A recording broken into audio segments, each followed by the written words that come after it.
नमस्कार मित्रों, मैं पत्रकार जेपी शुक्ला। 4 जून को किसकी बनेगी सरकार? मोदी रहेंगे बरकरार या राहुल का सजेगा दरबार? जैसा कि आप सबको मालूम है कि लोकसभा के 7 चरणों के चुनाव संपन्न हो चुके हैं और मतदाताओं ने अपने अपने मताधिकार का प्रयोग करके और जितने भी प्रत्याशी खड़े थे उनका भाग्य इस समय ईवीएम में बंद है। और मतदाताओं की ये आशा है कि जो हमारी सरकार बनेगी इस बार वो हमारे लिए अच्छा कार्य करेगी।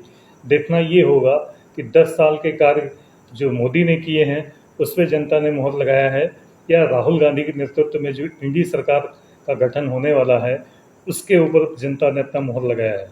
यहाँ पर एक बात ये भी देखना होगा कि जनता को इस दफा ये देखा गया है कि राहुल गांधी और अखिलेश की जोड़ी ने काफ़ी अपनी तरफ आकर्षित किया है। वहीं जहाँ पर मोदी 10 साल के अपने कार्यकलाप को गिनाने में पीछे रहे बल्कि तंज करने में ज़्यादा आगे रहे, व्यंग कसने में ज़्यादा आगे रहे, मंगलसूत्र और मंदिर पे ताले को लेकर के और मस्जिद, मंदिर, मुस्लिम धर्म, बहुत सारी चीज़ों को आगे करके अपने मतदाताओं को रिझाने का काम मोदी और भाजपा के लोगों ने किया, एनडीए सरकार के प्रत्याशियों ने किया। लेकिन जनता इस बार बहुत ही होशियार दिखी। जैसा कि आपको मालूम है कि उत्तर प्रदेश में लगभग लोकसभा की 80 सीटें हैं और 80 सीटों पर मैं नहीं जा पाया, लेकिन बुंदेलखंड, पूर्वांचल, उत्तर प्रदेश के पश्चिमी जिलों में कुछ जगह पर मैं गया भी, कुछ जगह पर टेलीफोनिक वार्ता हुई, कुछ स्थानों पर हमारे जो पत्रकार मित्र हैं उनसे गांव-गांव जा कर के चर्चा हुई है टेलीफोन पर। उन लोगों का ये कहना है कि अब की मतदाताओं ने काफ़ी साइलेंट होकर के वोट किया है। वहीं पर जो योगी सरकार यहाँ पे अपना काम की है उत्तर प्रदेश में उसका वो दम भरा है। और वहीं पर अखिलेश यादव ने अपनी पिछली सरकार का काम गिनाते हुए पीडीए पर भी काफ़ी फोकस किया है। तो मतदाताओं का जो फोकस रहा है वो पीडीए पर भी रहा है। और पीडीए की अगर तलवार चली है तो ये आप जान लीजिए कि एनडीए की सरकार में बनने में काफ़ी अड़चनें आएंगी, क्योंकि पीडीए के मतदाताओं ने अपने रुझान किसी को बताए नहीं हैं। देखा ये गया है कि जहाँ पर भी पीडीए के मतदाता रहे साइलेंट होकर के वोट किए हैं।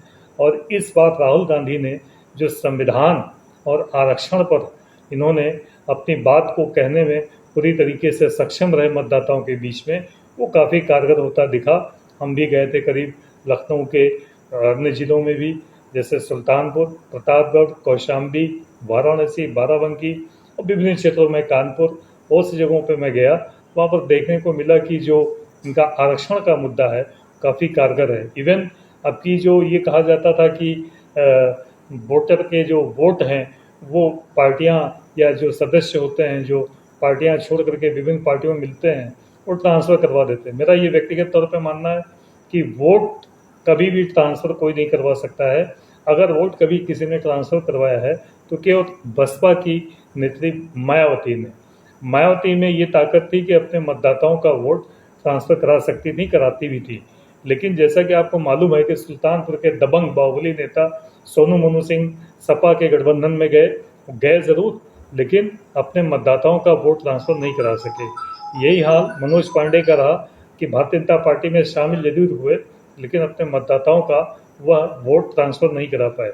हमने जो पूरे सर्वे किया है, लोगों से बातचीत के आधार पर जो हमने एक अपना खुद का व्यक्तिगत निष्कर्ष निकाला है, उसमें ये हमने पाया है कि लगभग जो 80 सीटें हैं उत्तर प्रदेश में यहाँ पर जो लोकसभा की, उसमें 41 सीटें वो एनडीए सरकार की तरफ जाती हुई दिख रही हैं और 31 सीटें वो इंडिया गठबंधन की तरफ जाती हुई दिख रही हैं।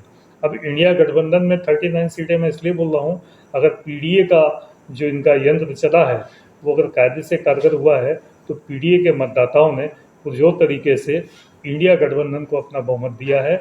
और अगर पीडीए ने थोड़ा सा भी इधर उधर किया है तो एनडीए की तरफ गया है। लेकिन इस बात को भाजपा के लोगों से जो मेरी बातचीत हुई उनका भी ये मानना है कि बहुत सी सीटें हैं जहाँ पर कि हमको उज्ज्वला योजना, लाभार्थी हमारे जो राशन के हैं, किसान के हैं और सौर ऊर्जा के हैं, ये लोग अभी आरक्षण के मुद्दे पर भटक गए, इसलिए संभवतः हमको इन्होंने मतदान नहीं किया है। तो भाजपा भी सशंकित है कि संभवतः पीडीए का जादू अखिलेश यादव का चला है।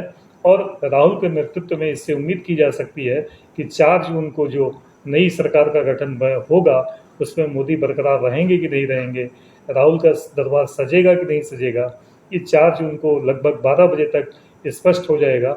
लेकिन उत्तर प्रदेश में जो दम बरते थे मोदी कि यूपी के बदले हम सरकार बना लेंगे, यूपी के बलबूते हम सरकार बनाने में कामयाब होंगे, इस बार अमित शाह और मोदी का विशेष फोकस दक्षिण भारत पर रहा। दक्षिण भारत के लोग कितना इनको सहयोग अपना देते हैं, कितनी अपनी सहमति देते हैं, कितना अपने मतदान से इनका सहयोग कर पाते हैं, ये 4 जून के पिटारा खुलने के बाद ही पता चलेगा। हालांकि इस बार खूब जुमले भी बढ़े गए, खूब एक दूसरे को लुभाने के लिए सारी सीमाएं लांघी गई।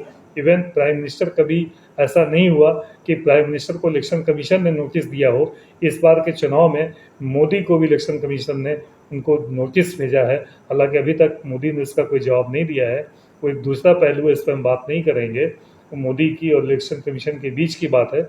लेकिन ये लब्बो लुबाब निकल करके आ रहा है कि एनडीए सरकार को इतनी आसानी से गद्दी पर बैठने का मौका नहीं मिलेगा, और जब तक 4 जून को पिटारा नहीं खुलता है तब तक ये नहीं पता चलेगा कि वह दोबारा सरकार में आ रहे हैं कि नहीं आ रहे हैं, या फिर राहुल गांधी के नेतृत्व में इंडिया गठबंधन का दरबार सजने जा रहा है।